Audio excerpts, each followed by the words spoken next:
Lição de número 6, 8 de fevereiro de 2026. O Filho como Verbo de Deus. Texto áureo. E o Verbo se fez carne e habitou entre nós, e vimos a sua glória como a glória do unigênito do Pai, cheio de graça e de verdade. João capítulo 1, verso 14. Verdade prática.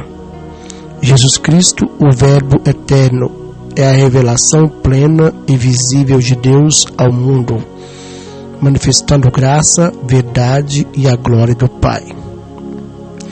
Leitura bíblica e classe se encontra em João capítulo 1, versos 1, 5 e 14. No princípio era o Verbo, e o Verbo estava com Deus, e o Verbo era Deus. Ele estava no princípio com Deus. Todas as coisas foram feitas por ele, e sem ele nada do que foi feito se fez. Nele estava a vida, e a vida era a luz dos homens. E a luz resplandece nas trevas, e as trevas não a compreenderam. E o Verbo se fez carne e habitou entre nós, e vimos a sua glória, como a glória do unigênito do Pai, cheio de graça e de verdade. Introdução. O prólogo do Evangelho de João apresenta o Verbo eterno como Deus, Criador e Revelador. Ele se fez carne e revelou de forma plena e completa a glória do Pai. O apóstolo João afirma que viu a glória do Deus unigênito, cheia de graça e de verdade. Nesta lição veremos que essa revelação marca o clímax da encarnação do Verbo, o Filho de Deus, onde o invisível se tornou visível. O eterno entrou no tempo e o insondável foi manifestado em Cristo Jesus. Tópico 1. O Verbo como Deus eterno. O Verbo pré-existente. O prólogo de João, 18 versículos iniciais, é chamado de Hinos Logos. Hino Logos. Na abertura, no princípio era o Verbo. João capítulo 1, verso 1, parte A. As palavras no princípio lembram o texto introdutório da Bíblia, Gênesis capítulo 1, verso 1. E claramente ensinam que o Verbo sempre existiu. Esta é uma maneira de referir-se ao atributo da eternidade que só Deus possui. A expressão Verbo, grego, Logos, designa Deus, referindo-se à divindade do Filho, enquanto os gregos pensavam em um princípio impessoal e os gnósticos no ser intermediário. João representa o Logos como o próprio Verbo, como o próprio Deus eterno. Jesus Cristo, o Filho unigênito do Pai. João capítulo 1, verso 14 e capítulo 3, verso 16. Antes de tudo que existe, o Verbo já existia. Jesus não começou a existir em Belém, pois ele é eterno, coexistente com o Pai desde o princípio. Colossenses capítulo 1, verso 17. O Verbo como pessoa distinta. No texto bíblico, João afirma que o Verbo estava com Deus. A expressão grega prostontel, com Deus, comunica relacionamento face a face, ou seja, comunhão pessoal e eterna entre o Verbo, Filho e Deus Pai. Indica uma distinção de pessoas dentro da unidade da Trindade. Deuteronômio capítulo 6, verso 4. E 1 João capítulo 5, verso 7.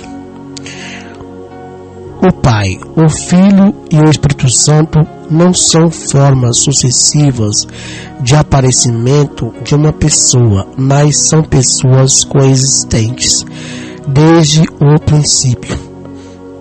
O Verbo é da mesma essência do Pai.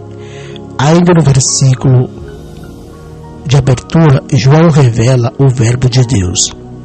João 1, capítulo 2 e capítulo 17, verso 5.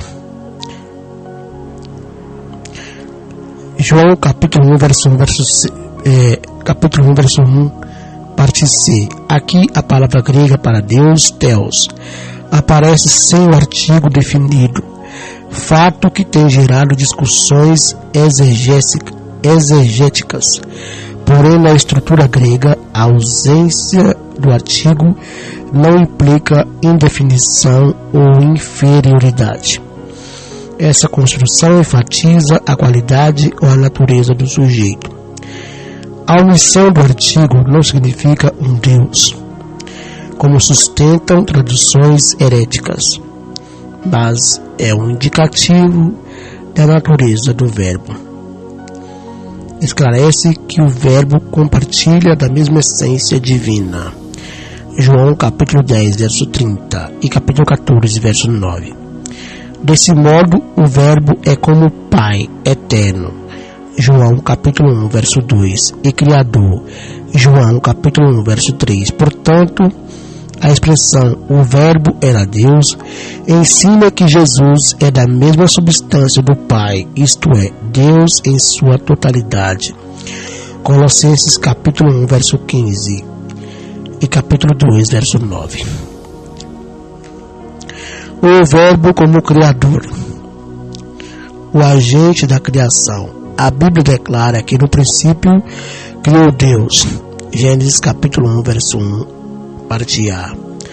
A expressão criou traduz a palavra hebraica bara, termo reservado à atividade criadora de Deus. Gênesis capítulo 1, verso 21 e 27. Capítulo 2, verso 4. Capítulo 5, versos 1 e 2. Capítulo 6, verso 7. Afirma que o universo foi criado por Deus a partir do nada. Do latim ex nihilo. Hebreus capítulo 11, verso 3. A doutrina de Deus como Criador possui fundamentos tanto no Antigo Testamento, Salmo de número 33, verso 6, Isaías capítulo 45, verso 12 e Neemias capítulo 9, verso 6, quanto no Novo Testamento, Atos capítulo 17, verso 24, Romanos capítulo 1, verso 20 e Apocalipse capítulo 4, verso 11. Nesse sentido, João apresenta Jesus também como Criador. Todas as coisas foram feitas por Ele, e sem Ele nada do que foi feito se fez. João capítulo 1, verso 3.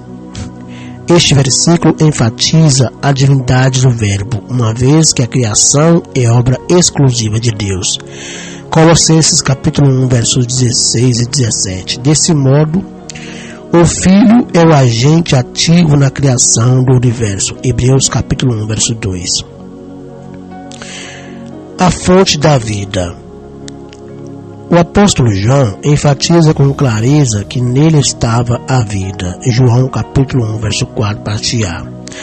Referindo-se ao Verbo eterno, Jesus Cristo. Esta declaração revela que o Verbo é a fonte absoluta e originária de toda forma de vida, tanto física quanto espiritual e eterna. João capítulo 3, verso 36. E 1 João capítulo 5, versos 11 e 12. A expressão denota a autossuficiência do Verbo, uma característica específica da divindade. Atos capítulo 17, verso 25. Jesus não depende de nada ou ninguém para viver.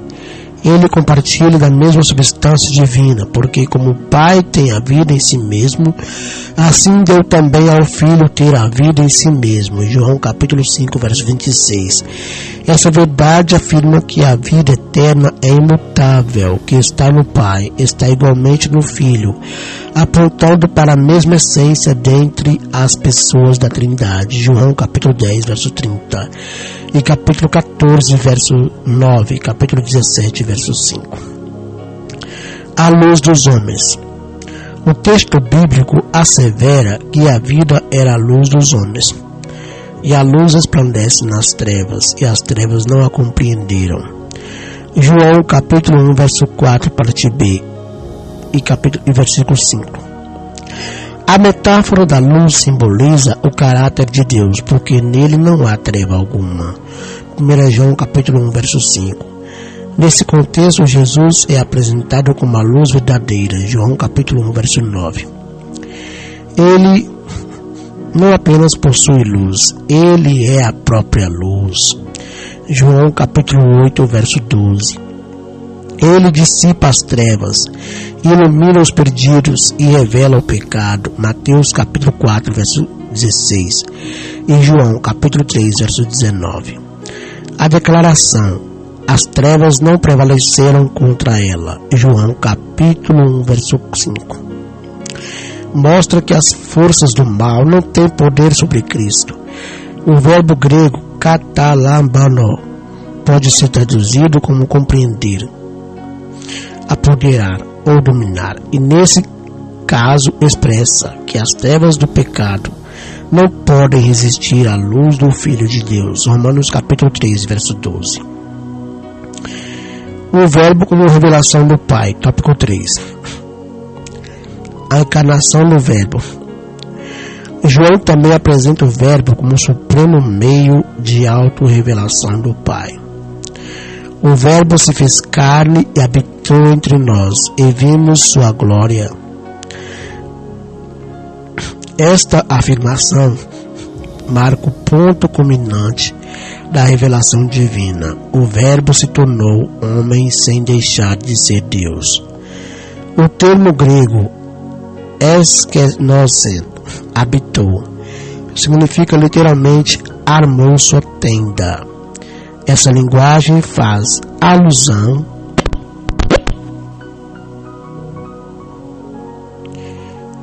ao tabernáculo. Êxodo capítulo 25, versos 8 e 9.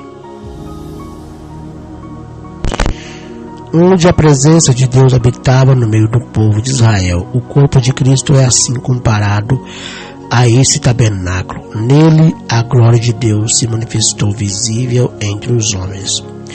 Colossenses capítulo 2, verso 9. Ele revela a união hipostática das duas naturezas do Filho, divina e humana. Ele é o Emanuel, o Deus conosco, a plena revelação do Pai. Hebreus capítulo 1, verso 1.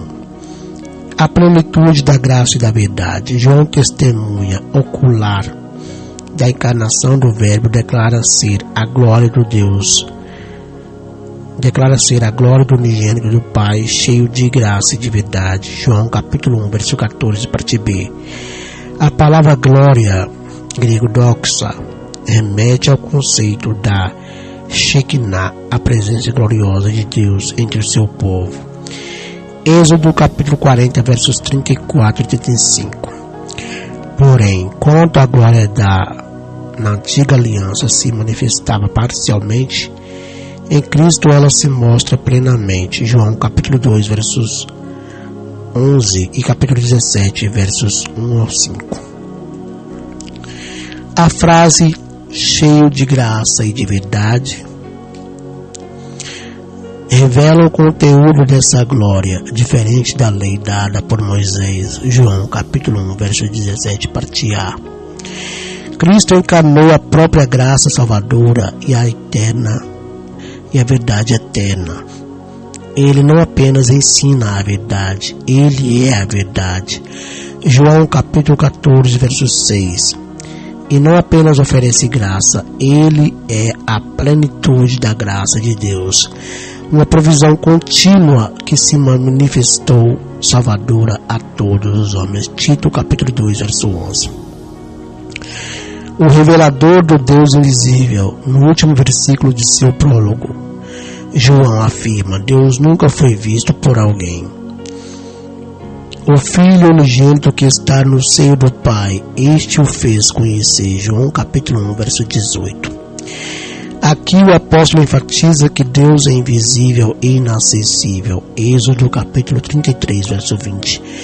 E 1 Timóteo capítulo 6, verso 16. No entanto, o Verbo revelou de forma plena e perfeita. A expressão Deus unigênito significa literalmente o Deus único gerado. Refere-se a Cristo, o Filho da mesma substância do Pai. Essa declaração reafirma a eternidade e a plena divindade do Filho. Cristo é a autorrevelação completa do Pai. Quem me vê a mim vê o Pai. João 14, verso 9. Conclusão: Jesus Cristo é o Deus unigênito que revela o Pai.